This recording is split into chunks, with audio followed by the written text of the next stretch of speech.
Molten metal का fluidity क्या होता है?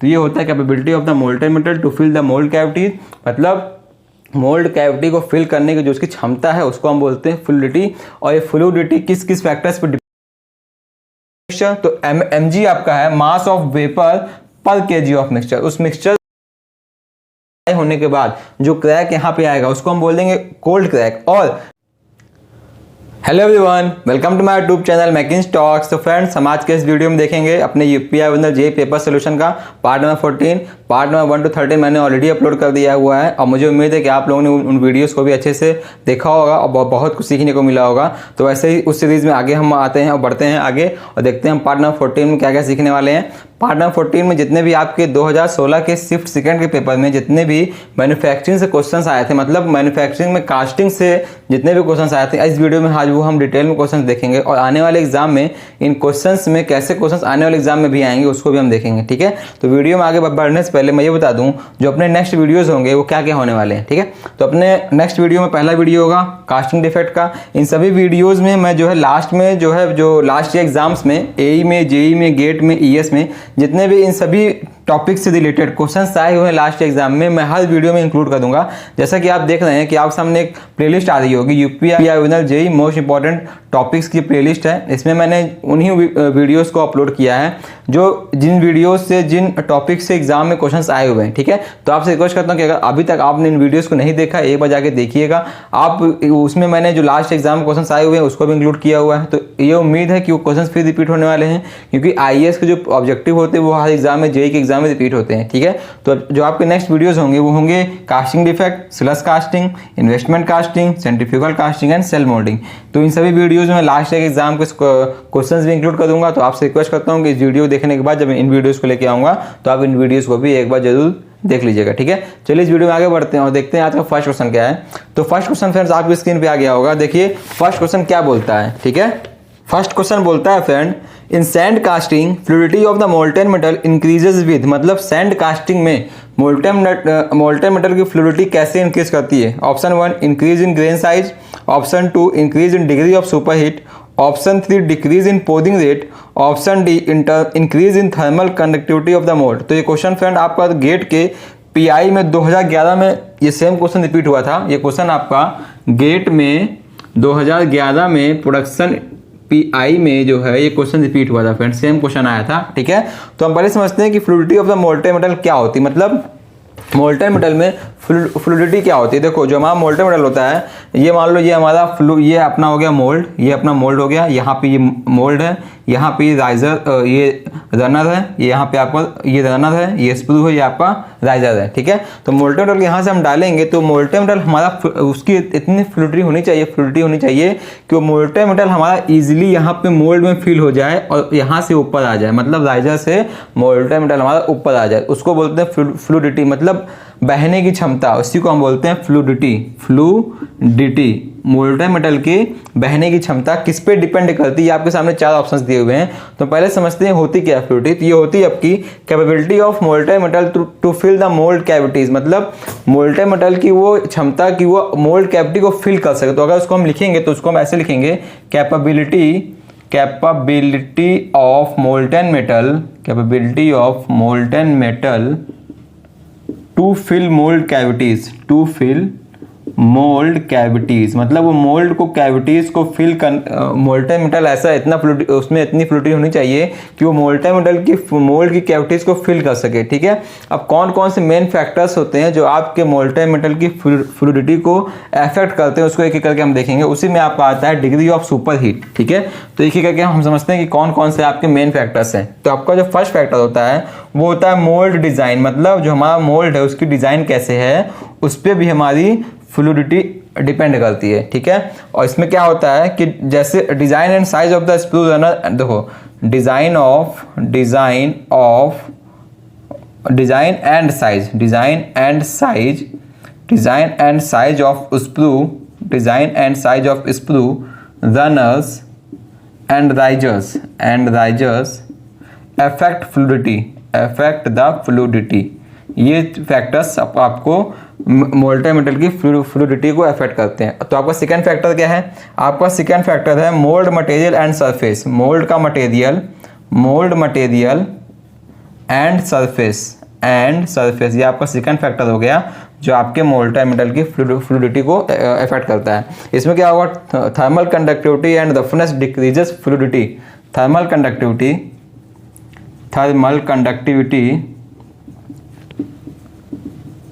And roughness decreases the fluidity। देखो जो आपका मोल्ड का मटेरियल है, जो आपका मोल्ड का सरफेस है, जब मोल्टाइल मेटल उसके ऊपर फ्लो करेगा तो अगर आपका सरफेस रफ होगा तो उससे भी आपकी फ्लूइडिटी जो है डिक्रीज करेगी। तो वही बोल रहा है कि मोल्ड के मटेरियल और मोल्ड के सरफेस पे भी आपकी मोल्टाइल मेटल की फ्लूइडिटी डिपेंड करती है। Thermal conductivity and roughness decreases the fluidity. Third इसमें फैक्टर क्या है, थर्ड फैक्टर आपका सुपर हीटिंग, जो आपका ऑप्शन में भी दिया हुआ है। सुपर हीटिंग मतलब temperature increment above the melting point increases fluidity। ठीक है, जैसे कि आपको मालूम है कि हर एक मोल्टाइल मेटल का एक मेल्टिंग पॉइंट टेम्परेचर होता है, तो जितना उसके ऊपर लेके जाएंगे हम, जितना हम मेटल को उसके मेल्टिंग पॉइंट टेम्परेचर के जितना ऊपर लेके जाएंगे उसकी फ्लूइडिटी उतनी अच्छी होती जाएगी। तो वही बोल रहा है temperature increment above the melting point increases the fluidity. उसी को हम बोलते हैं सुपर हीटिंग या डिग्री ऑफ सुपर हीटिंग। मैं भी आपको अच्छे से इसको एक्सप्लेन करूंगा। ठीक है, फोर्थ पॉइंट क्या है इसमें, फोर्थ पॉइंट है पोरिंग। मतलब जब हम मोल्टाइल मेटल को स्प्रू में जब पोर करेंगे उस पर भी आपकी फ्लूइडिटी डिपेंड करती है। पोरिंग में क्या होगा, lower pouring temperature, lower pouring rates decreases fluidity because of faster cooling. समझ रहे हैं फ्रेंड्स आप लोग। देखो जब हम मोल्टाइल मेटल को अपने मोल्ड में हम पोर करेंगे, अगर धीमे धीमे उसको हम पोर करेंगे मतलब उसका पोरिंग रेट कम होगा तो उसका रेट ऑफ कूलिंग बढ़ जाएगा, क्योंकि हम धीमे धीमे पोर करेंगे तो अपना वो एटमॉस्फेयर के टेम्परेचर में अधिक रहेगा, जिससे कि आपका उसका फास्टर कूलिंग रेट हो जाएगा। जब उसका कूलिंग रेट फास्टर हो जाएगा तो हमारा मोल्टाइल मेटल जो है कूल हो जाएगा, जिससे उसका फ्लूइडिटी जो है डिक्रीज कर जाएगा। तो आपको ये भी याद रखना है कि पोरिंग रेट को हमको ज़्यादा लो नहीं रखना है। ठीक है, आपका फिफ्थ पॉइंट होगा फ्रेंड्स विस्कोसिटी। फिफ्थ पॉइंट आपका होगा विस्कोसिटी। अगर विस्कोसिटी ज़्यादा होगी वो भी आपकी फ्लूइडिटी को डिक्रीज करेगी। ठीक है, तो यहाँ पे कूलिंग हटा देते हैं, यहाँ पे लिख देते हैं कूलिंग, फास्टर कूलिंग। तो अगर आपका विस्कोसिटी ज़्यादा होगी, हायर विस्कोसिटी, आपको ये पॉइंट्स याद रखना है friends, higher viscosity decreases fluidity. तो आपके ये मोस्ट इंपॉर्टेंट पॉइंट्स हैं जो आपके मोल्टाइल मेटल की फ्लूइडिटी को अफेक्ट करते हैं। ठीक है, पहले मैंने आपको ये एक्सप्लेन किया कि आपका मोल्टाइल मेटल का फ्लूइडिटी क्या होता है। तो ये होता है capability of the molten metal to fill the mould cavities, मतलब मोल्ड कैविटी को फिल करने की जो उसकी क्षमता है उसको हम बोलते हैं फ्लूइडिटी। और ये फ्लूइडिटी किस किस फैक्टर्स पर डिपेंड करती है, पहला आपका मोल्ड डिजाइन, सेकंड आपका mould material and surface, third आपका सुपर हीटिंग, ये अभी मैं आपको अच्छे से एक्सप्लेन करने वाला हूँ, फोर्थ आपका है pouring and fifth one is your viscosity. ठीक है, इन सभी से क्वेश्चंस आने वाले एग्जाम में आ सकते हैं। जैसा कि आपको ये क्वेश्चन दिया हुआ है कि इसमें दिया हुआ है in sand casting fluidity of the molten metal increases with, तो आपको इसमें एक ऑप्शन दिया हुआ है increase in degree of superheat. मतलब अगर हम डिग्री ऑफ सुपरहीट को इंक्रीज करेंगे तो आपकी मोल्टाइल मेटल की फ्लूइडिटी इंक्रीज करेगी। आने वाले एग्जाम में क्या दे देते, आने वाले एग्जाम में आपको विस्कोसिटी से पूछ लेगा, इससे पूछ लेगा कि अपना अगर पोरिंग रेट को लो करेंगे तो फ्लूइडिटी पे क्या इफेक्ट करने वाला है, मोल्ड मटेरियल पूछ लेगा। तो कहीं से भी इसमें से क्वेश्चन आपके आने वाले एग्जाम में बन सकते हैं, तो आपको ये पॉइंट्स याद रखना है। ठीक है, तो इस क्वेश्चन का ऑप्शन नंबर बी सही होगा, increase in degree of superheat. अब हम देखते हैं कि डिग्री ऑफ सुपरहीट क्या होता है। ठीक है, थोड़ा सा मैं आपको डिग्री ऑफ सुपरहीट एक्सप्लेन कर देता हूँ, तब आगे बढ़ेंगे वीडियो में हम। तो फ्रेंड्स हम देखते हैं डिग्री ऑफ सुपरहीट क्या होता है। ठीक है, पहले मैं आपको थोड़ा सा एक फिगर एक्सप्लेन करता हूँ। ये अपना टीएस डायग्राम है। तो डिग्री ऑफ सुपरहीट क्या होता है, जो ऐसा कि लिखा हुआ है amount by which temperature of the superheated vapour steam exceeds the temperature of the saturated vapour steam eight same pressure. इसको हम बाद में समझेंगे, डिफिनेशन को बाद में समझने से पहले हम ये फिगर समझ लेते हैं। ये आपको सबको मालूम होगा, ये आपका टीएस डायग्राम होता है। ठीक है, ये आपका ये कर्व होता है ऐसे, इसमें इस पॉइंट को हम बोलते हैं क्रिटिकल पॉइंट। ठीक है, सबको मालूम है ना। ये देखो, ये रीजन हमारा होता है लिक्विड रीजन, ये अपना होता है लिक्विड प्लस वेपर रीजन, और ये आपका होता है वेपर रीजन। ठीक है, ये आपका टेम्परेचर है, ये आपकी लाइन, ये आपका ग्राफ है, यहाँ से स्टार्ट होता है, यहाँ पे कांस्टेंट होता है, फिर यहाँ पे जाता है। तो यहाँ पे ये आपका कांस्टेंट प्रेशर होता है, ठीक है। यहाँ पे टेम्परेचर देखिए, यहाँ से यहाँ टेम्परेचर हमारा इंक्रीज कर रहा है, इस लाइन पे हमारा टेम्परेचर यहाँ से यहाँ इंक्रीज कर रहा है, बट ये लाइन जो होती है इस लाइन पे हमारा प्रेशर हमेशा कांस्टेंट रहता है, ठीक है। मतलब सैचुरेशन प्रेशर हमारा कांस्टेंट रहता है, तो ये लिखा हुआ है PS इक्वल टू कांस्टेंट। ये होता है, ये रीजन हमारा होता है लिक्विड प्लस वेपर का L+V का, ठीक है। ये होता है हमारा रीजन लिक्विड का, ये होता है हमारा रीजन वेपर का। ये हो गया आपका वेपर रीजन, ये हो गया लिक्विड प्लस वेपर रीजन, और ये हो गया आपका लिक्विड रीजन, ठीक है। तो ये जो हमारा होता है टेम्परेचर, इस पॉइंट पे टेम्परेचर को बोलते हैं T सब, मतलब फॉर सबकूल्ड लिक्विड। ये हमारा टेम्परेचर सबकूल्ड लिक्विड टेम्परेचर है, ठीक है। TS ये अपना सैचुरेशन टेम्परेचर है। उसके बाद ये अपना सुपर हीटेड टेम्परेचर, जब हमने अपने इस स्टीम को और यहाँ पे हमने सुपर हीट कर दिया तो इसको हम बोलते हैं T सुपर हीटेड, मतलब ये अपना हो गया सुपर हीटेड टेम्परेचर, ठीक है। अब देखो ये अपना होता है डिग्री ऑफ सुपर कूलिंग, मतलब T सब से लेकर T सैचुरेशन पे जाने के लिए जो होता है उसको हम बोलते हैं डिग्री ऑफ सुपर कूलिंग और डिग्री ऑफ सब कूलिंग, ठीक है। इस पॉइंट को हम बोलते हैं डिग्री ऑफ सुपर हीटिंग, इसी को हम बोलते हैं डिग्री ऑफ सुपर हीटिंग, क्योंकि ये आपका ये टेम्परेचर आपका T सैचुरेशन टेम्परेचर है। सैचुरेशन टेम्परेचर से हम आ गए T सुपर हीटेड, मतलब सुपर हीटेड टेम्परेचर पे, तो इसको हम बोलते हैं डिग्री ऑफ सुपर हीटिंग, ठीक है। तो वही बोल रहा है amount by which temperature of the super heated vapour exceeds the temperature of the saturated vapour eight same pressure, मतलब सेम प्रेशर पे ये टेम्परेचर यहाँ से यहाँ पे इंक्रीज करने को हम बोलते हैं डिग्री ऑफ सुपर हीटिंग, ठीक है। इस पॉइंट को हम बोलते हैं सबकूल्ड लिक्विड स्टेट। इस वाले पॉइंट पे ये हमारा सबकूल्ड लिक्विड स्टेट होता है। ये पॉइंट हमारा होता है सैचुरेटेड लिक्विड स्टेट। ये आपकी जो लाइन होती है ये आपकी लिक्विड लाइन होती है और ये आपकी वेपर लाइन होती है, ठीक है। इस पॉइंट को हम बोलते हैं ड्राई या सैचुरेटेड वेपर स्टेट, और इस पॉइंट को हम बोलते हैं सुपर हीटेड वेपर स्टेट। इसमें से क्वेश्चन बनता है अपना ड्राइनेस फ्रैक्शन पे। अब ड्राइनेस फ्रैक्शन क्या होता है वो मैं थोड़ा सा आपको एक्सप्लेन कर देता हूँ। ड्राइनेस फ्रैक्शन से क्वेश्चन एग्जाम में आता है, ठीक है। देखो इसको मैं हटाता हूँ यहाँ से। देखो ड्राइनेस या क्वालिटी ऑफ वेट स्टीम क्या होती है। ड्राइनेस या क्वालिटी ऑफ वेट स्टीम, ठीक है। ये होती है आपकी ratio of mass of vapour in mixture divided by mass of mixture, ठीक है। मतलब उस मिक्सचर में कितना अपने पास वेपर का मास है, ठीक है। मतलब mg divided by mg plus mf, मतलब ये आपका हो गया मास ऑफ मिक्सचर, जो जितना अपने पास गैस और फ्लूइड का मिक्सचर है, गैस और वेपर मतलब मॉइस्चर का, और ये आपका हो गया खाली मास ऑफ वेपर, मतलब mg आपका यहाँ पे है। आपका mg मैं यहाँ पे लिखता हूँ, आपको mg और mf का मतलब यहाँ पे लिख देता हूँ। देखो mg मतलब आपका यहाँ पे mg मतलब है मास ऑफ वेपर पर केजी ऑफ मिक्सचर, ये हो गया आपका mg का मतलब। और mf का मतलब आपका यहाँ पे है mass of suspended water particles पर केजी ऑफ मिक्सचर। मतलब मिक्सचर आपका होता है किसका, लिक्विड और वेपर का। मतलब लिक्विड मतलब सस्पेंडेड, उसमें वाटर के होंगे पार्टिकल्स होंगे, और वेपर का, इसको हम बोलते हैं मिक्सचर। तो mg आपका है मास ऑफ वेपर पर केजी ऑफ मिक्सचर। उस मिक्सचर में कितना आपका वेपर का मास है 1 केजी में। और mf आपका है mass of suspended water particles पर केजी ऑफ मिक्सचर। तो आपको एग्जाम में mg mf दे देगा और उसके बाद आपको बोलेगा ड्राइनेस फ्रैक्शन निकालने के लिए। तो आपका फॉर्मूला होता है mg upon mg plus mf, मतलब mass of vapour in mixture divide by mass of mixture.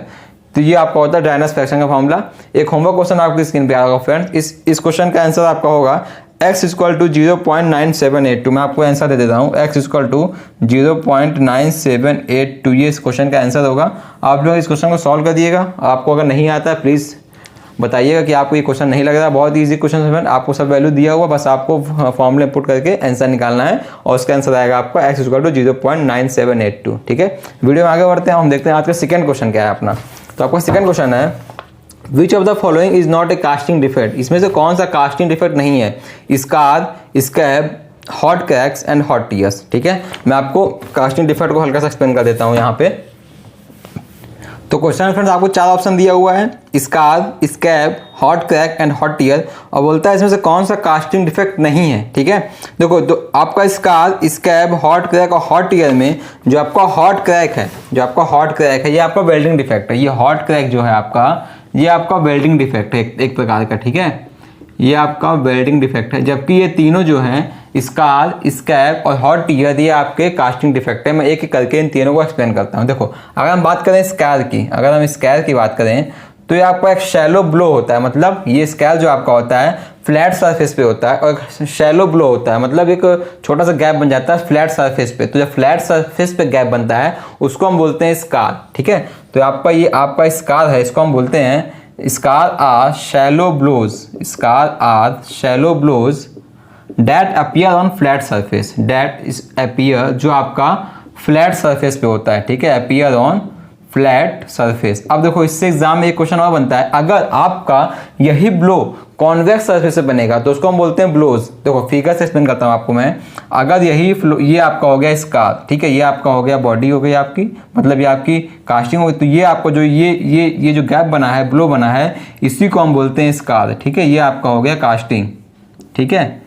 तो ये अगर आपका यही सैलो ब्लो फ्लैट सरफेस बना है तो उसको हम बोलते हैं स्कार, और यही आपका सैलो ब्लो अगर कॉन्वेक्स पे बनेगा, मतलब अगर आपका ये कॉन्वेक्स पे बनेगा, कॉन्वेक्स कास्टिंग सरफेस होगा, अगर आपका कॉन्वेक्स कास्टिंग सरफेस से बनेगा तो उसको हम बोलते हैं ब्लोज, इसको हम बोलते हैं ब्लो। ये आपका डिफेक्ट होता है ब्लो, ये आपका सेकंड डिफेक्ट होता है, ठीक है। ये आपका कॉन्वेक्स कास्टिंग सरफेस से बनेगा, मतलब कास्टिंग आपकी ऐसे होगी और यहाँ पे ये बनेगा ब्लो बनेगा आपका, ये आपका हो गया कास्टिंग, ठीक है। तो ये ब्लो बना आपका, इसको हम बोलते हैं ब्लो। समझ में आ रहा है फ्रेंड्स?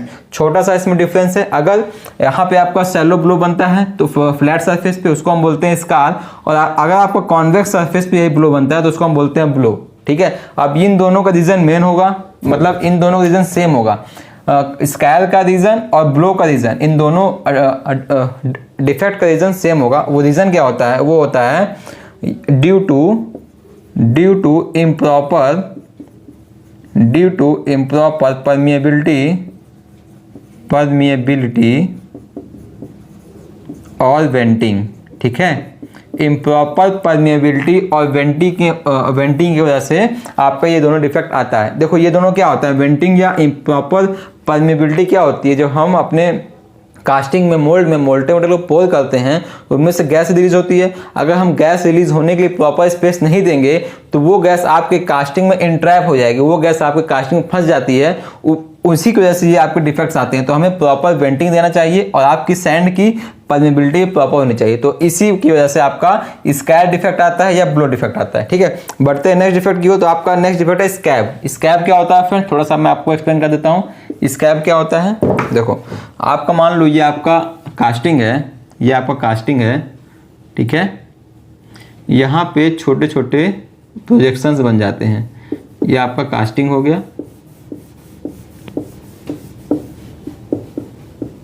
तो ये जो आपके प्रोजेक्शंस बन गए हैं इसी को हम बोलते हैं स्कैब डिफेक्ट, स्कैब डिफेक्ट। अगर हम इसको डिफाइन करें फ्रेंड्स तो आएगा ये, इसको हम बोलेंगे स्कैब आर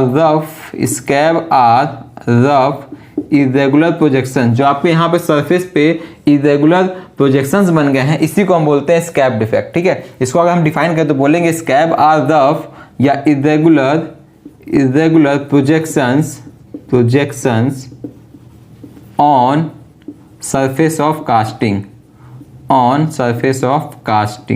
ठीक है। इसी को हम बोलते हैं स्कैब। इसका रीजन क्या होता है फ्रेंड? रीजन होता है इसका due to using of too fine sand grains, ठीक है। ज्यादा फाइन सैंड ग्रेन्स का इस्तेमाल करने की वजह से आपका स्कैब डिफेक्ट होता है, ठीक है। तो आपके दो मेन डिफेक्ट हो गए। आपका ये हॉट क्रैक आपका वेल्डिंग डिफेक्ट होता है, इसको मैं बाद में एक्सप्लेन करूंगा। पहले हम देख लेते हैं हॉट टीयर्स क्या होता है। तो अगर हम हॉट टीयर को एक्सप्लेन करें फ्रेंड्स तो आपका जो हॉट टीयर होता है, हॉट टीयर, इसमें क्या होता है फ्रेंड्स? इसमें आपका सेमी सॉलिड कास्टिंग में स्मॉल क्रैक आ जाते हैं, उसी को हम बोलते हैं हॉट टीयर। इसका एक और नाम होता है, उसका नाम होता है हॉट शॉर्टनेस। इसका एक दूसरा नाम होता है, उसको हम बोलते हैं हॉट शॉर्टनेस। अगर मैं फिगर से एक्सप्लेन करूँ आपको मैं, तो ये आपकी कास्टिंग है, यहाँ पे छोटे छोटे क्रैक्स आ गए हैं, ठीक है, ये आपके क्रैक्स आ गए हैं, तो इसी को हम बोलते हैं, ये आपका कास्टिंग है, इसी डिफेक्ट को हम बोलते हैं हॉट टीयर्स। ये आपको जो यहाँ पे ये क्रैक मिल गए हैं इसी को हम बोलते हैं हॉट टीयर। अगर मैं इसको डिफिनीशन में लिखूँ तो इसको हम लिखेंगे hot tear causes a crack in semi solid casting. ठीक है, तो ये आपका हो गया तीनों जो डिफेक्ट जो आपके इसमें ऑप्शन दिए। हम समझते हैं हमारा हॉट क्रैक क्या होता है। देखो हॉट क्रैक जो होता है आपका वेल्डिंग डिफेक्ट होता है, इसको मैं साफ कर रहा हूँ फ्रेंड्स। ठीक है, देखो तो हॉट क्रैक को अगर हम हॉट क्रैक को समझते हैं, देखो हॉट क्रैक क्या होता है, ये आपका वेल्डिंग डिफेक्ट होता है हॉट क्रैक। तो ये इसमें क्या होता है हॉट क्रैक में, इसको हम यहाँ पे हॉट क्रैक में मान लीजिए आपका ये वेल्डिंग हो गया, ये आपका वेल्डिंग हो गया, यहाँ पे आपका प्लेट यहाँ पे ज्वाइंट किया आपने, ये आपने वेल्डिंग ज्वाइंट किया, ये आपका प्लेट नंबर 1 हो गया और ये आपका प्लेट नंबर 2 हो गया। ठीक है, तो यहाँ पे क्रैक हो जाएगा, मतलब ये आपका ये आपका वेल्ड मेटल है, ये आपका वेल्ड मेटल है, ये वेल्ड मेटल है, तो यहाँ पे क्रैक हो जाएगा आपके वेल्ड मेटल में, यहाँ पे आपको क्रैक हो जाता है, इसी को हम बोलते हैं हॉट क्रैक। इसको हम डिफिनेशन में कैसे लिखेंगे, इसको लिखेंगे अकर्स, ये होता है हमारा occurs in weld metal, occurs in weld metal when molten metal getting freezes, मतलब हमारा मोल्टन मेटल जो है अभी फ्रीज ही कर रहा है। ठीक है, गेटिंग फ्रीजेस मतलब हमने यहाँ वेल्डिंग कर दिया, अभी ये वेल्डिंग कंडीशन अभी फ्रीज ही कर रहा है, अभी मतलब कूल ही हो रहा है, उस समय यहाँ पे वेल्डिंग में क्रैक हो गया, उस समय जो क्रैक होता है उसको हम बोलते हैं हॉट टियर। ठीक है, वही लिखा है occurs in weld metal when molten metal getting freezes. ठीक है, ये कब होता है, ये होता है आपका developed during solidification of weld metal, solidification of weld metal, ये आपके वेल्ड मेटल के सॉलिडिफिकेशन के टाइम डेवलप होता है वेल्ड मेटल। ठीक है, अब अगर यही क्रैक आपका इसके बाद हो, मतलब आपका ये आपका वेल्ड पूल सॉलिडिफाई हो गया, उसके बाद अगर ये क्रैक होता है उसको हम बोलते हैं कोल्ड क्रैक। जैसे आपका ये हॉट क्रैक है, उसका नाम चेंज कर देंगे हम, उसको हम बोल देंगे कोल्ड क्रैक। ठीक है, अगर ये आपका कोल्ड क्रैक को अगर डिफाइन करना चाहें हम वेल्डिंग डिफेक्ट में, अगर हम कोल्ड क्रैक को डिफाइन करना चाहें तो इसको हम बोलेंगे इट डेवलप्स आफ्टर सॉलिडिफिकेशन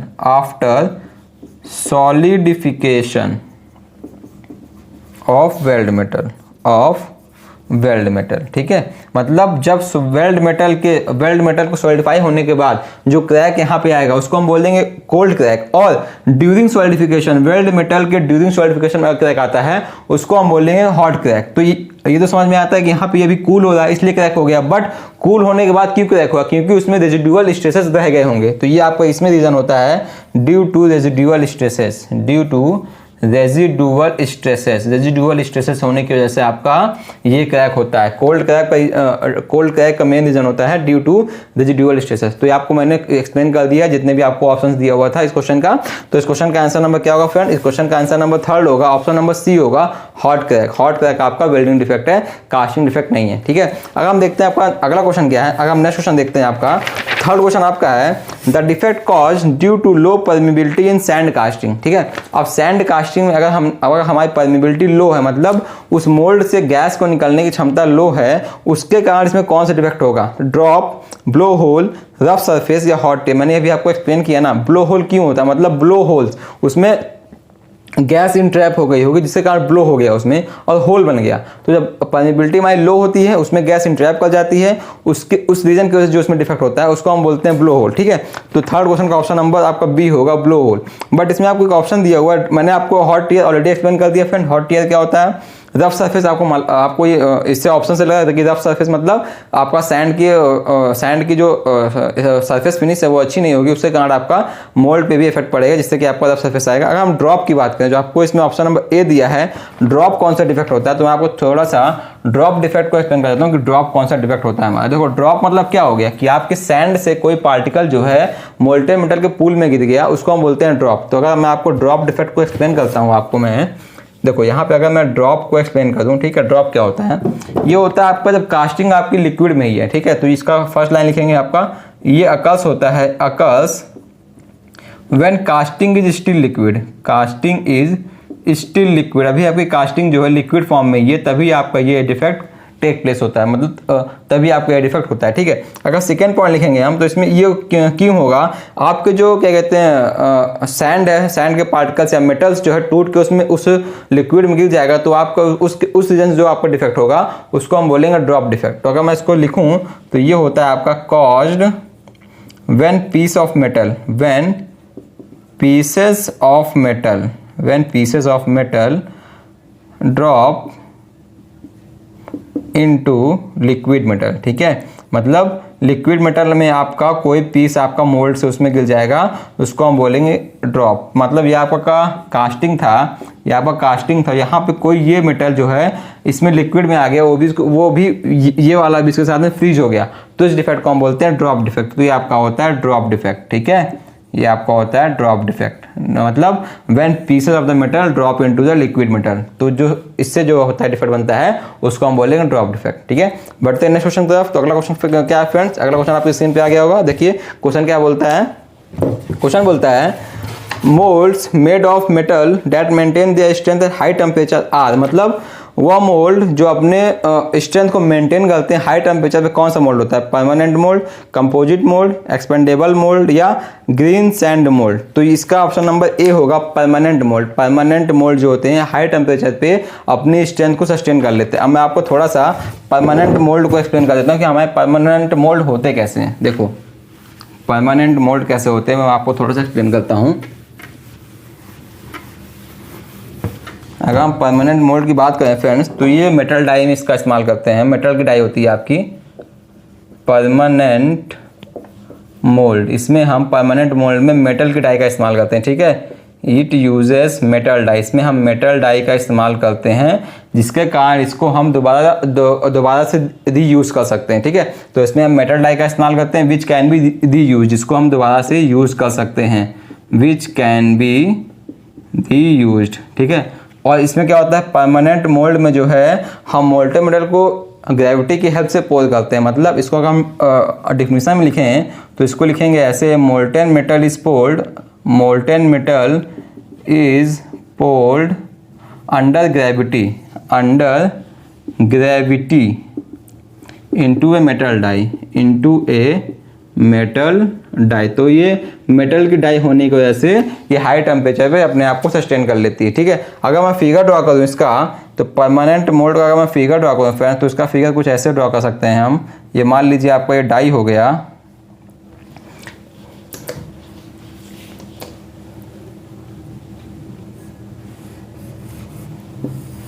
ये आपका डाई हो गया फ्रेंड्स, ठीक है। और ये इसका यहाँ पे एक पार्ट ही हो गया।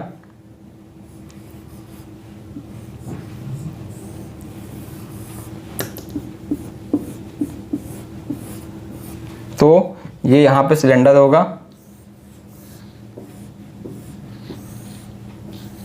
ठीक है। यहाँ से हम मोल्टेन मेटल फीड करेंगे, ये आपका मोल्टेन मेटल को यहाँ से पोर करेंगे, हम मोल्टेन मेटल को यहाँ पोर कर देंगे और इसको हम दबा देंगे, यहाँ सिलेंडर इसको दबा देंगे। जहाँ पे जब हमारा मोल्टेन मेटल हमारा कूल हो जाएगा तो हमको जो इसमें कास्टिंग मिलेगी, तो कास्टिंग कुछ ऐसे मिलेगी हमको,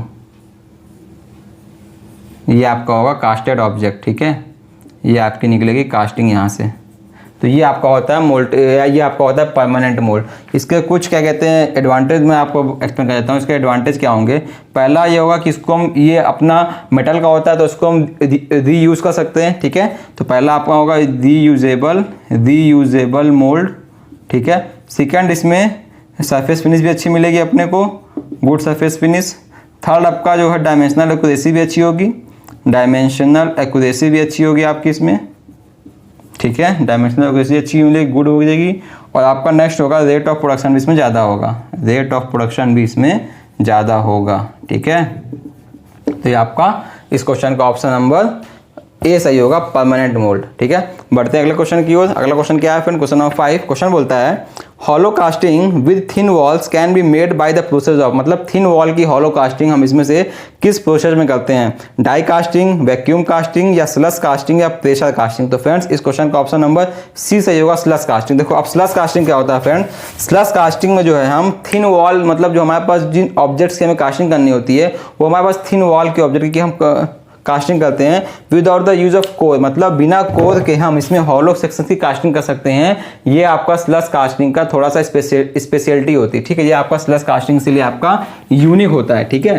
तो इस क्वेश्चन का ऑप्शन नंबर स्लस कास्टिंग सही होगा। देखो स्लस कास्टिंग क्या होता है, अगर मैं थोड़ा सा आपको स्लस कास्टिंग एक्सप्लेन करूँ तो जब हम स्लस कास्टिंग क्या होता है, जो आपका स्लस कास्टिंग होता है, इसका मैं एक सेपरेट वीडियो अपलोड करूँगा। स्लस कास्टिंग में हम हॉलो कास्टिंग करते हैं, ठीक है। इसमें हम हॉलो कास्टिंग करते हैं और वो हॉलो कास्टिंग हमारी जो होती है थिन वॉल्स की होती है, ठीक है।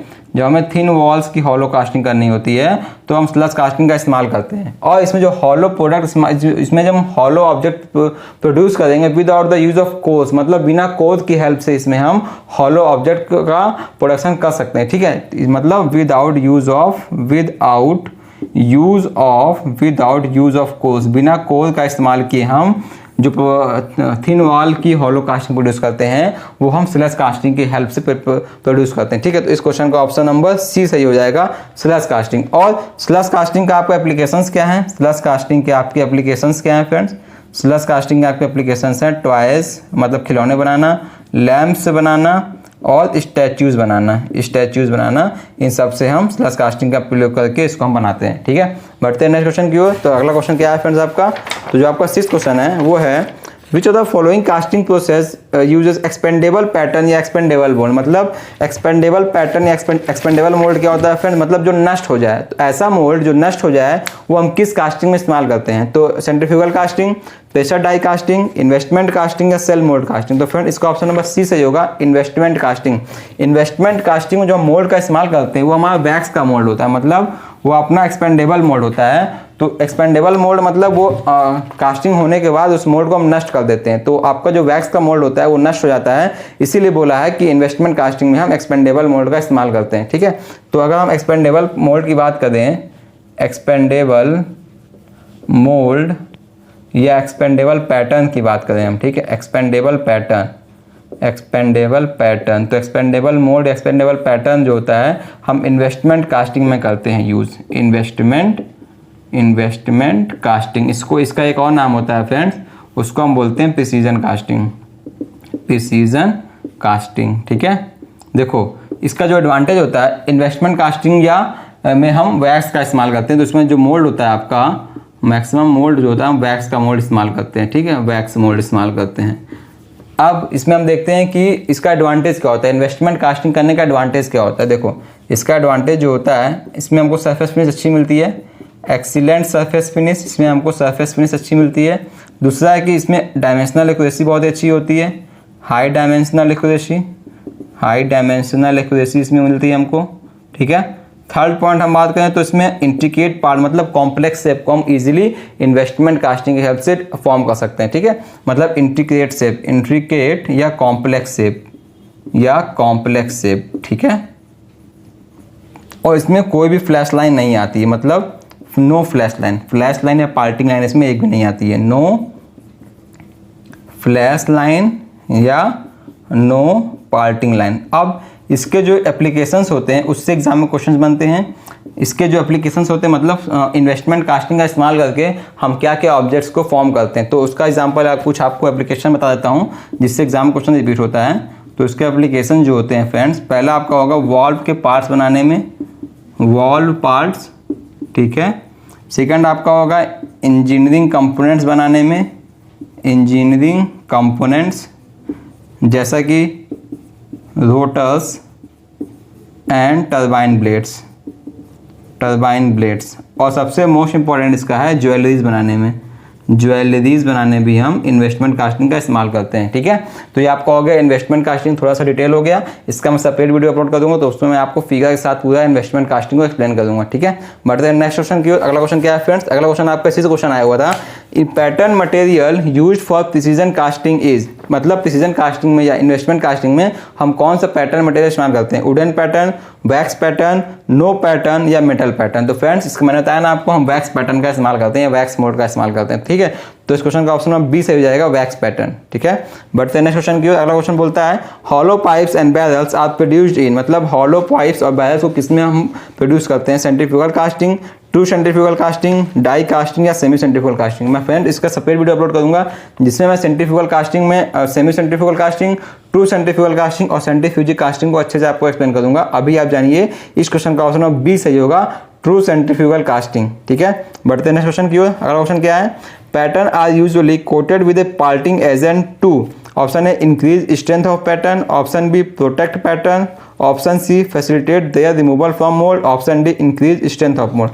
तो जो आपका पैटर्न्स होता है जब उसको हम सैंड में मोल्ड में उसको हम रैमिंग करते हैं तो उसके हम पैटर्न के चारों साइड हम एक पार्टिंग एजेंट का इस्तेमाल करते हैं। क्यों करते हैं? जिससे कि हम पैटर्न को जब मोल्ड से बाहर निकालें तो उसको ईजिली निकाल सकें। जैसा कि उसमें सैंड चिपके है ना, मतलब जब पैटर्न को हम सैंड के मोल्ड से बाहर निकालेंगे उसके साथ सैंड के ठीक है पार्टिकल सैंड के साथ ना निकल आए, इसीलिए हम उसमें कुछ पार्टिंग एजेंट का इस्तेमाल करते हैं। तो इसका ऑप्शन नंबर सी सही होगा, facilitate their removal from the mould. ठीक है फ्रेंड, तो आपके जो कास्टिंग से क्वेश्चंस आए थे 2016 के शिफ्ट सेकंड के पेपर में वो मैंने आपको एक्सप्लेन कर दिया है। बाकी जो नेक्स्ट आने वाले वीडियोस हैं मैं उसमें सभी कास्टिंग को अच्छे से एक्सप्लेन कर दूंगा। तो आपसे रिक्वेस्ट करता हूँ कि आप उन वीडियोज़ को भी देख लीजिएगा। ठीक है, और वीडियो अगर अच्छा लगा होगा फ्रेंड तो प्लीज़ वीडियो को लाइक कर देना और अपने दोस्तों के साथ शेयर भी कर देना। ठीक है, मिलते हैं आपसे अगले वीडियो में, तब तक के लिए goodbye and take care.